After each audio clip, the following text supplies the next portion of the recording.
ចំនួនតាមដងទន្លេមេគង្គបានប៉ះពាល់ដល់គ្រួសារចំនួន 13,688 គ្រួសារនៅក្នុងខេត្តចំនួន 4 និងបង្ខំឲ្យគ្រួសារចំនួន 1,551 គ្រួសារ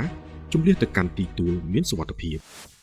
លោកសុតកឹមគុលមុនីអ្នកនាំពាក្យគណៈកម្មាធិការជាតិគ្រប់គ្រងគ្រោះមហន្តរាយ NCDM បានឲ្យដឹងថាខេត្តក្រចេះស្ទឹងត្រែងត្បូងឃ្មុំនិងកំពង់ចាមបានរងផលប៉ះពាល់ដោយទឹកជំនន់បន្ទាប់ពីមានព្យុះទីហ្វុងសោដែលទិន្នន័យបង្ហាញថាទឹកជំនន់បានជន់លិចផ្ទះចំនួន 9,212 ខ្នងនិងផ្ទៃដីស្រែចំនួន 4,373 ហិកតាដែលកើនឡើង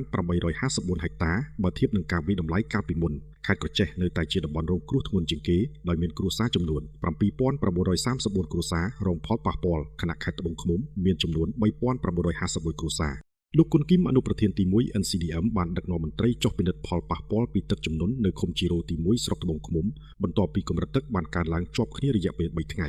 លោកបានណែនាំអាជ្ញាធរខេត្តឲ្យតាមដានតម្រូវការបន្ទាន់រក្សាការយកចិត្តទុកដាក់លើសុខភាពនិងសុវត្ថិភាពនៅតាមទីជម្រកបណ្ដោះអាសន្ននិងរាយការណ៍អំពីស្ថានភាពដើម្បីធានាការឆ្លើយតបបានទាន់ពេលវេលាលោកបានឲ្យដឹងទៀតថាក្រុមសង្គ្រោះបន្ទាន់ត្រូវត្រៀមឧបករណ៍សម្រាប់ប្រតិបត្តិការជួយសង្គ្រោះដោយផ្ដល់អាទិភាពដល់ក្រុមងាយរងគ្រោះរួមមានមនុស្សចាស់ជនពិការនិងស្ត្រីមានផ្ទៃពោះលោកក៏បានសម្របសម្រួលកិច្ចខិតខំប្រឹងប្រែងផ្ដល់ជំនួយដល់ប្រជាពលរដ្ឋដែលត្រូវបានជម្លៀសនៅខេត្តក្រចេះផងដែរអាជ្ញាធរមូលដ្ឋានកំពុងព្យាយាមការពារហេដ្ឋារចនាសម្ព័ន្ធនិងទប់ស្កាត់ទឹកជំនន់មិនឲ្យហូរចូលតំបន់ប្រជុំជនគណៈក្រុមឆ្លើយតបគ្រោះមហន្តរាយកំពុងត្រៀមខ្លួនជាស្រេច NCDM បានអំពាវនាវដល់ប្រជាពលរដ្ឋឲ្យតាមដានការជូនដំណឹងជាផ្លូវការនិងត្រៀមខ្លួនជម្លៀសបន្ថែមប្រសិនបើកម្រិតទឹកទន្លេនៅតែបន្តកើនឡើងក្រសួងធនធានទឹកនិងឧតុនិយមបានរាយការណ៍ថាព្យុះទីហ្វុងសោដែលបានពង្រឹងកម្លាំងជាព្យុះដែលមានកម្លាំងខ្លាំងខណៈព្យុះណារ៉ានិងកែណារីកំពុងមានឥទ្ធិពលលើខ្យល់មូសុងនិរដីនៅក្នុងតំបន់ក្រសួងបានបញ្ជាក់ថាប្រទេសកម្ពុជាមិនស្ថិតនៅលើគន្លងផ្ទាល់របស់ព្យុះទាំង3នោះទេទោះជាយ៉ាងណាអ្នកជំនាញឧតុនិយមព្យាករណ៍ថាចាប់ពីម្សិលមិញ